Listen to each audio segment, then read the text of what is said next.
L'un des meilleurs moyens d'observer des plantes à graines, particulièrement efficaces dans leur aptitude à coloniser l'environnement, est de s'intéresser aux talus, aux terrains vagues ou en friche, ou encore au bord des routes de campagne.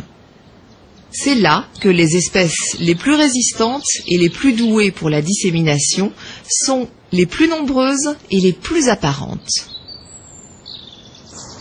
Mais la technique employée par le pissenlit pour se propager alentour est également prisée par de nombreux autres herbacées.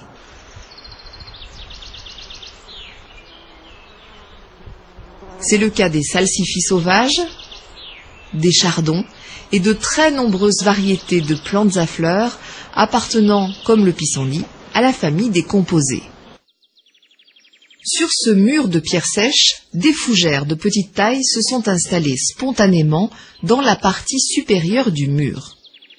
Comment ont-elles fait pour parvenir à cet endroit?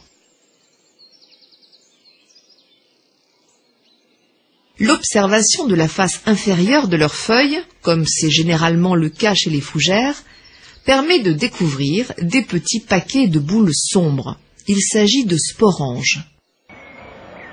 Les iris, plantes aux grandes fleurs très colorées que l'on voit fleurir au mois d'avril-mai dans les jardins, produisent des fruits contenant des graines.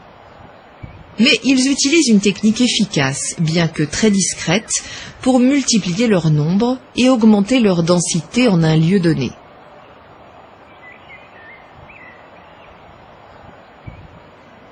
À la base des tiges et des feuilles, juste sous la surface du sol, existe une tige souterraine épaisse, bourrée de réserves, que l'on qualifie de rhizome.